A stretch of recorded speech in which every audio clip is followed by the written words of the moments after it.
a cock 45 and a Ruger Bearcat. Let's see if it'll shoot.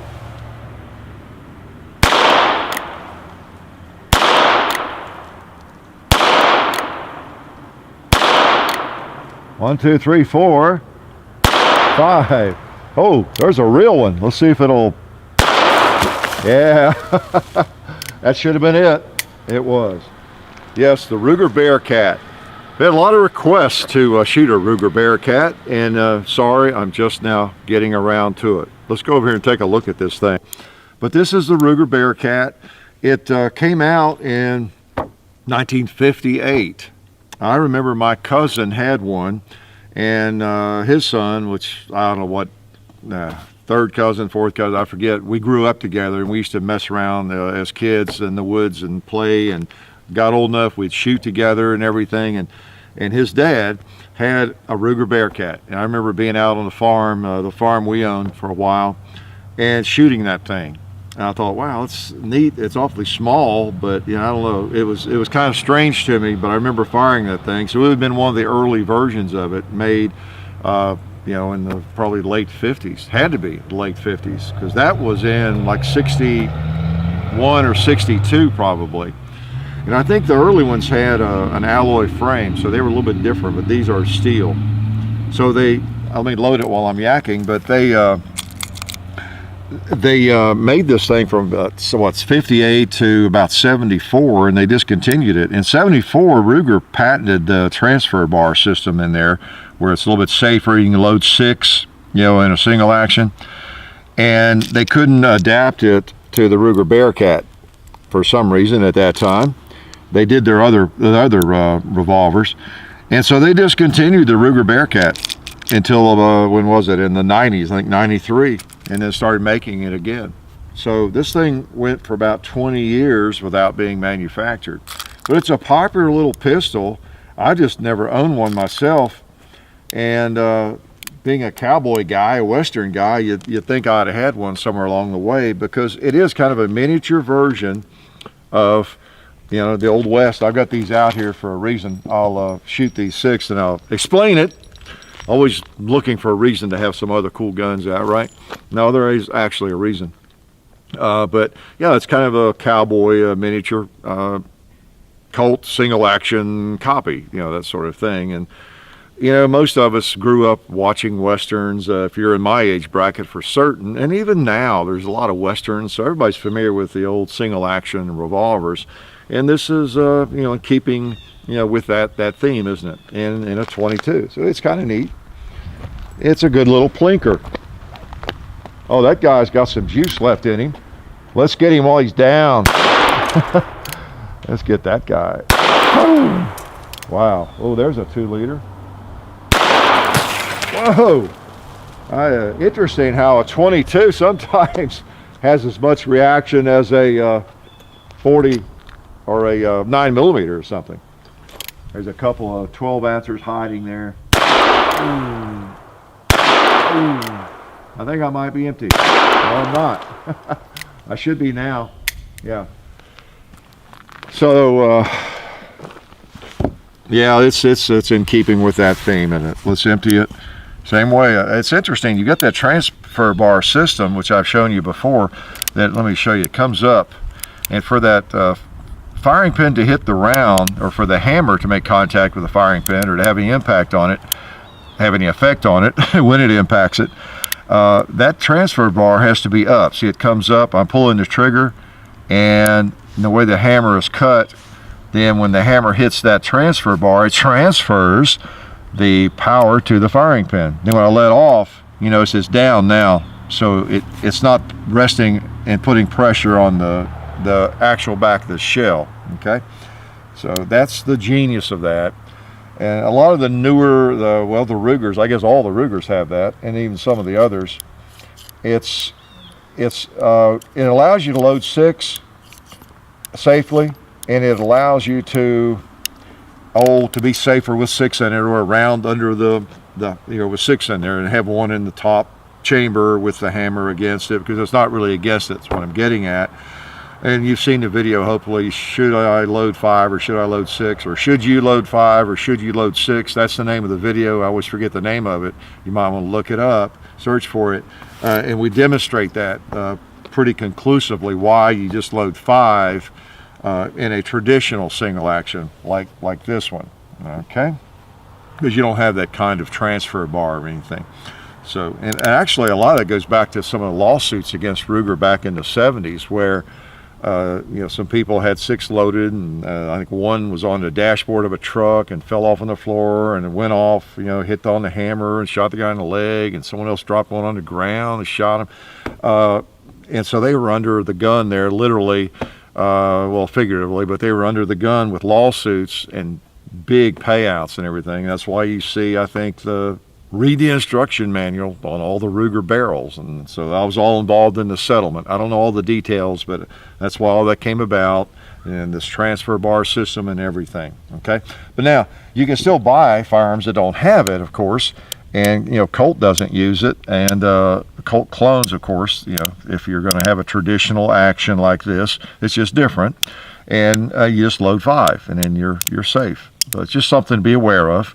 Generally, your firing pin is on the hammer when it's one of the old actions, but not necessarily always. Well, the reason I really brought these out was not to get into that. We never talk about that enough, I guess. But the Ruger Bearcat is meant to be kind of a copy, miniature, in the grip at least, of the Remington, the old Remingtons. And I don't have the Remington Model 75, which is a cartridge gun. This is the percussion. But you notice the grip is different.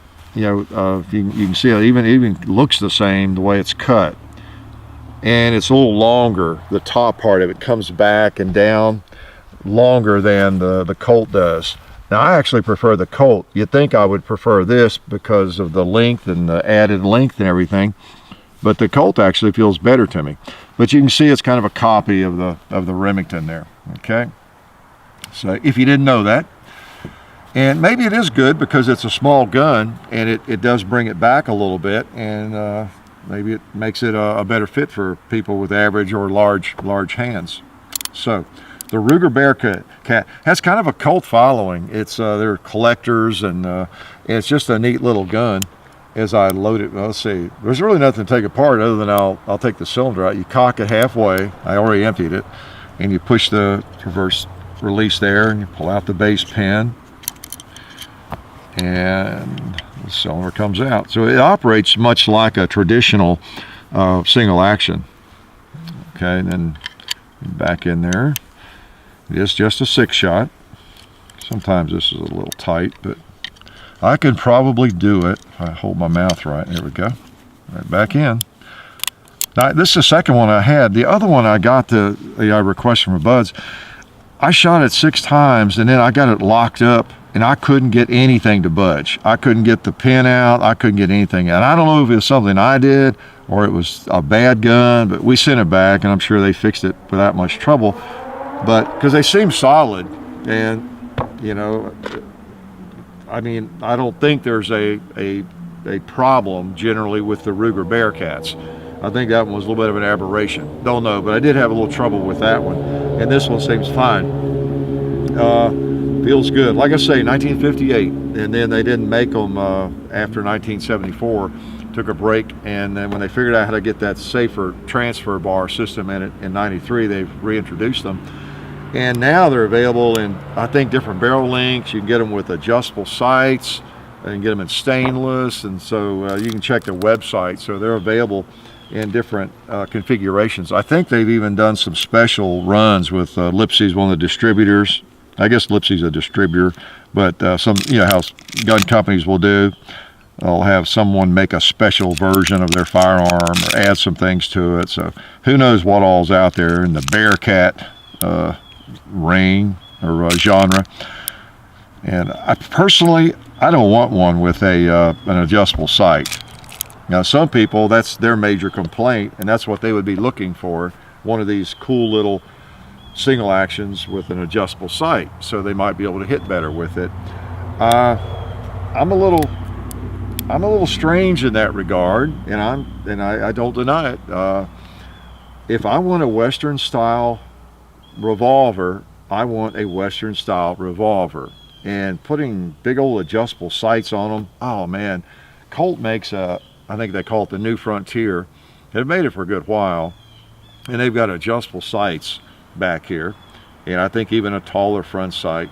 And when I see that thing, I know this is weird, but it makes me want to gag.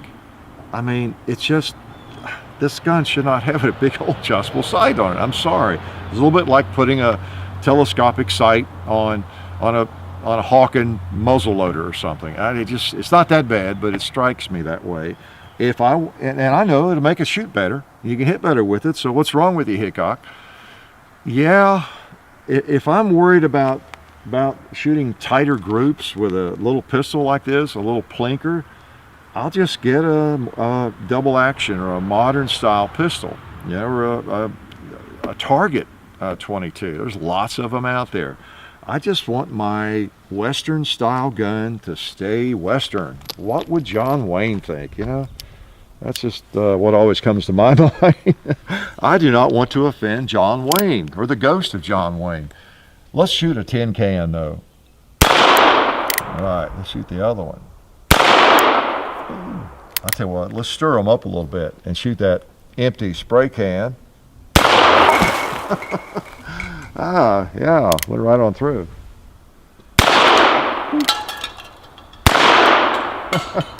And that should be it. Oh, I had one more. Put him right in the heart of that cowboy. Okay. You're out. I like these old things. And one reason these are popular is they unload and they load just like the big boys do, the Colt 45. You know, same type action. You know, you just run the ejector rod through the chambers and push out the empty rounds. Yeah, they're slower than a double action where you pull the cylinder out the side and knock them all out, you know, at one time and that sort of thing. And I like those. I enjoy those too. But again, if you want a Western style single action, we always say Western style. In the year 1873 or 1851 when the Navy Colt came out or whatever, if you lived in Mississippi or you lived in North Carolina or you lived in Maine or wherever you lived back in the day, it was still this style of gun. I guess it was most popular. So it wasn't just a firearm that was available in the West. I mean, do always keep that in mind. This old Colt was probably pretty popular in Virginia in 18 whatever, pick a day, you know, 75, right? It wasn't just something the cowboys carried out west, but we still think of that, don't we? Because the movies take place out west. So yeah, it's just in keeping with that. It's just a miniature version of it. It's pretty cool. Just a little plinker, little hiking gun, kit gun you could call it, and I think that's what it was really meant to be. It wasn't meant to be a target gun that you could go win target matches with necessarily. So a fun little gun. Pick up some tin cans and just plink and feel like a real cowboy. A Ruger Bearcat. Pretty neat. Again, we appreciate Bud's Gun Shop and Federal helping us out here. This is pretty neat. All right. I'm still used to the half-cocked method here, and that's pretty much what you use on this. Well, let's see if I can reach out and hit those two. Well, let's take the 2 liters out, yeah. Oh, let's try to. Now I've got it bracketed. I went left on the first one and right on the second shot, I think. Okay. There we go. Wow, what a show. Nice. Let's see if I can get this guy on the first shot. All right. 2, 3, 4. I should have 2 rounds left. Let's see if the gong's awake today.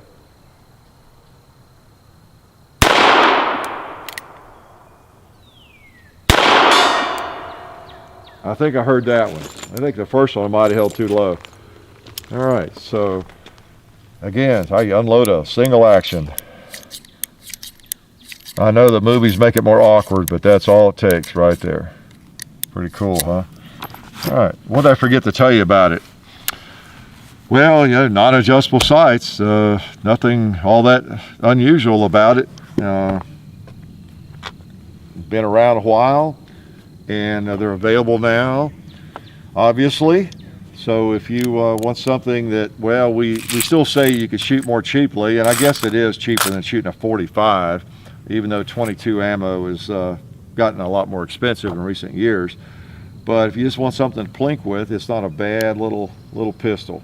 I mean, it seems to be fine for me. Again, I don't. That first one I had, I think was it was either me or I think it was an aberration, probably. We all know Ruger makes good guns, and generally you don't have any trouble with them.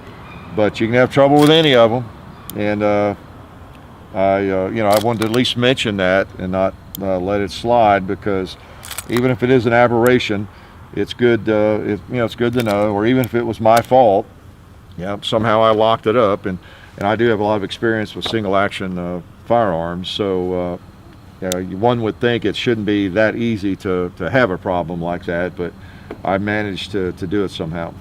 All right. If it had been my firearm, I would have just taken it to a gunsmith friend or somebody, and they might have been able to fix it just right away and everything. But where it's not mine, it's borrowed, kind of more or less from buds. I just thought it's better off send it back. All right. Oh, there's a little bit of water left in that thing. Yeah. Let's try that gong again. I want to make sure we popped him.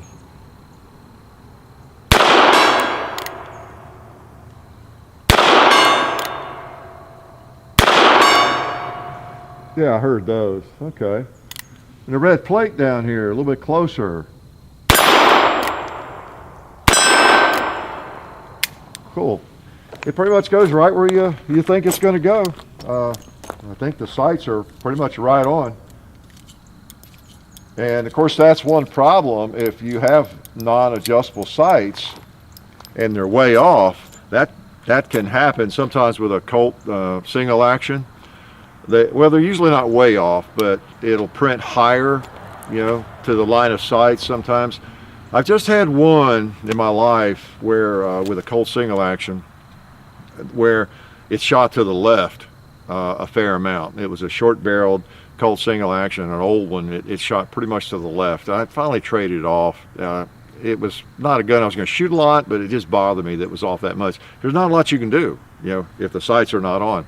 But generally speaking, and you've probably had this experience with a double action Smith & Wesson or a single action, either one, that has just no real sights. You're just looking down the rail and a front sight on it, but no rear sight that's adjustable or anything. A Ruger, I got the Ruger GP100.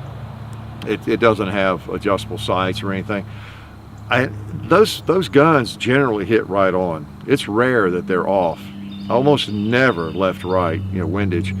For you people in Kentucky, left right means windage. Windage means left right. It's just almost unheard of, because they obviously, if they're not going to have adjustable sights, they, I guess, go the extra mile to have it lined up as best they can. So if the sights are on, I would much prefer to not have adjustable sights, even on a double action revolver like that GP100. I love it because you don't have a big old thing sticking up there, and you're rarely ever going to adjust them anyway. If it shoots right on with the ammo you use most of the time, it's really nice to just have a smooth top and not have big old sights up there, so sticking up. So anyway, the Ruger Bearcat is a pretty cool gun. I think it might not be your cup of tea, but it's if you want a little plinker, it might be just what the doctor ordered. And I can't remember what they cost. I don't think it was very high. I'm thinking, well, sorry, maybe I'll put it in the description. I think it was like around 300. Sorry, don't quote me, because I just forgot totally what the price range on it was. They're not all that expensive, and they seem real durable. So and they've got a lot of following. A lot of people just love these little Bearcats. Some of you might even be a collector of them, and so chime in if you have more to offer on the Ruger Bearcat. Maybe which ones are preferred, or which ones, if there's some you want to stay away from or whatever. But I think they're available and a lot of different finishes, and maybe even barrel lengths and that kind of thing. So anyway, it's a Ruger. Rugers are generally made pretty well. So pretty neat little gun. I'm glad you came out today to help me shoot the thing. Life is good.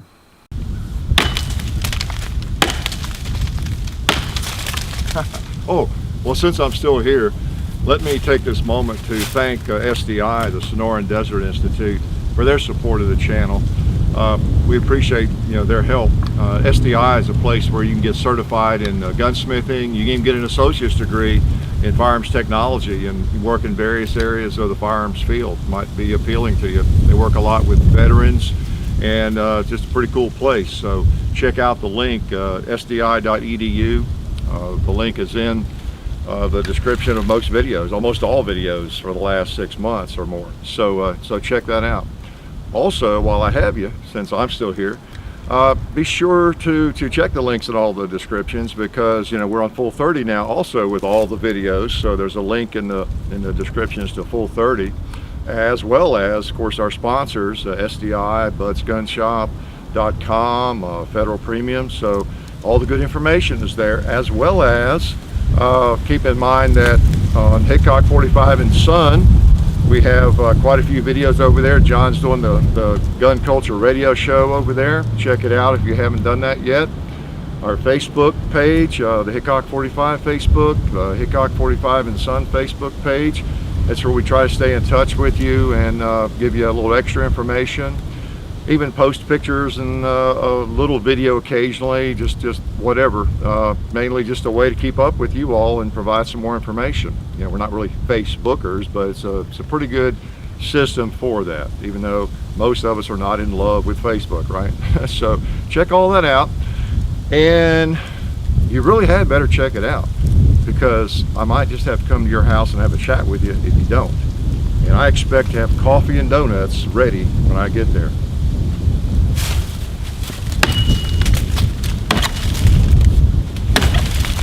All right.